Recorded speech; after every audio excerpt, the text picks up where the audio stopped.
While I personally love classic WoW, it always brings out both the best in people, and also the worst in some people, and while 97% of the population fits into the positive side of Season of Mastery category, that last 3% being toxic can severely affect the rest of the player base, especially in these days where social media has such a strong presence. Before we get into the video itself, I want to mention that I'm testing out some new microphone settings, so let me know if you notice a difference in the microphone settings in this video compared to my old videos, and let me know if it's an improvement or a downgrade. Your feedback is much appreciated. So to bring this full circle, we really have to start at the beginning, which started before Season of Mastery even started, and probably started in Classic WoW during the hardcore movement on Classic era servers. As more and more streamers started to join the hardcore challenge, making Classic WoW hardcore more and more popular, this also drew some negative people to that side of the game, as some people just get off on griefing streamers. As Season of Mastery was announced and the Road to Ragnaros challenge was announced, there was a post on Reddit where people were recruiting griefers with the sole purpose of griefing streamers participating in this challenge, which is what we are seeing happening right now in Season of Mastery. It is not just streamers though, it is everyone actually participating in the hardcore challenge as well. So let's start off with listing a few different griefing methods or toxic gameplay mechanics for those of you who don't consider it griefing. So, Warlocks summoning Infernals to kill people. This mostly happened on the Season of Mastery beta, where people could create level 60 template characters, but it's also bound to happen in Season of Mastery as well, unless they change how the summoning of the Infernal actually works. Then we have the most used grief, at least within the hardcore community, and that is the mind control cap grief. Basically, you can use the mind control cap on any humanoid mob, and with a 75% success rate, you can mind control that humanoid target. By timing this correctly, if you flag for PvP, then you mind control a human mob, then someone from the enemy faction attacks that mob while you are mind controlling it, you will actually put that enemy into PvP mode as well, because that counts as him attacking your pet or your minion, so you can force someone from the opposing faction to opt into PvP without them even realizing it, and from there it's an open world PvP free-for-all arena where you can grief the guy that you forced to opt into PvP mode. This can be easily abused on casters, as most casts and range attacks will have a travel time to their target, so for example if someone wants a target, you can use your mind control cap on that target during the half a second travel time and get a guaranteed PvP tag. I think it's pretty obvious how this can be abused and how destructive this can be on a solo firing character, and especially in the hardcore servers for the Road to Ragnaros event.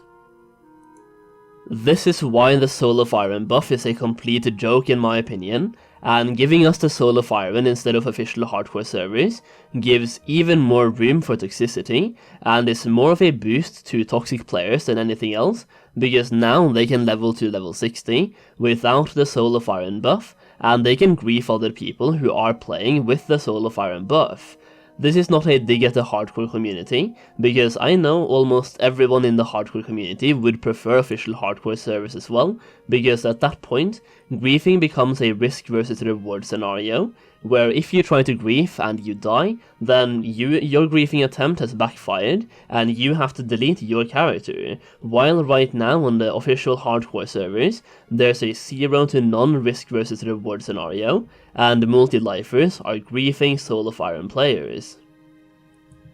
That's not all though, we also have the Teremus kiting to Stormwind and various other places throughout Azeroth, which is once again not really a bad grief, and if anything it's just something that has been in the game since Classic WoW, and even Vanilla WoW, and it's something most people are aware of. It does on the other hand become a little bit worse when people try to kite Teremus onto specifically solo firing characters, and hardcore players on Obsidian Edge and Quel'Serrar, where the sole intention is to grief those hardcore players, and this is something we have seen happen on both Obsidian Edge and Quel'Serrar so far in Season of Mastery. For those who are unaware, Obsidian Edge is the unofficial North American hardcore server, while Quel'Serrar is the hardcore server for Europe, and in this scenario, I don't mean hardcore as in they are playing the game 24/7 and parsing hundreds, and getting Thunder Furies and Scarab Lords. I mean the hardcore movement of leveling to 60 without dying.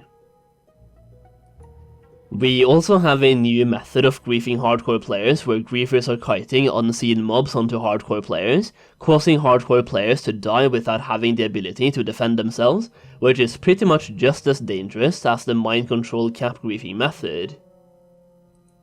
The toxic side of Season of Mastery seemed to be surrounded around an us versus them environment between a specific group of players and streamers that are participating in the hardcore movement.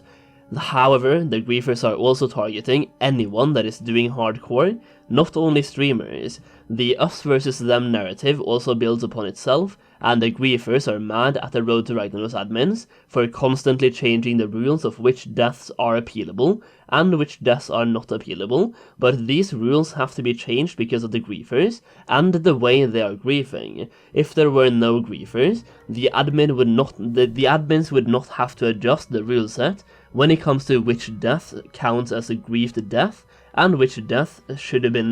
been prevented, and the griefers are using the narrative of the Road to Ragnaros admins are changing the rule sets to benefit themselves, to fuel more toxicity among the griefer community, and even between regular players on the forums, and because of this the griefers are actually getting more and more people behind them that encourage their griefing and applaud them for it, which I honestly think is just so dumb. I can understand that on a PvP server, this is seen as just normal behavior, but on a PvE normal server, some of this should be bannable in my opinion.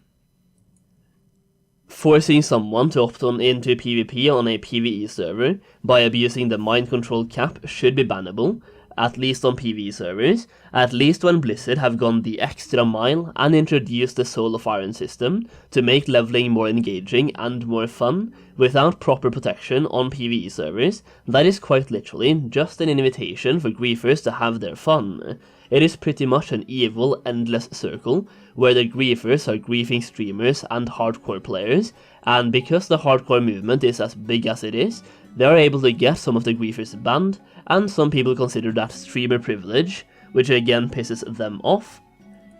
which also makes them cheer on griefers, which again encourages griefers to keep griefing, which leads to streamers getting mad and reporting them, getting them banned, streamer privilege, people mad, cheering on griefers, more griefing, and loop repeat. It is honestly sad to see this happening, but considering the Road to Ragnaros is such a massive event where a lot of content creators are combining efforts to put on a big show, and then some people just ruin the entire thing. Granted, it might even make it a bit more of a show as it introduces a whole new element of drama, but I don't think any of the people participating in the hardcore challenge are enjoying the griefing at all, and like I said earlier, it's so unfair because of the risk versus reward element for griefing being next to none, as multi-lifers can grief one-lifers without the fear of death. Either way, that is pretty much it guys. That's my video on the toxic side of Season of Mastery that I just wanted to talk about for a little bit. So yeah, let me know in the comment section down below if you are participating in the hardcore challenge, and make sure you give the video a like if you enjoyed it, and subscribe for more classic WoW content. Thank you so much for watching, and I'll see you again very soon.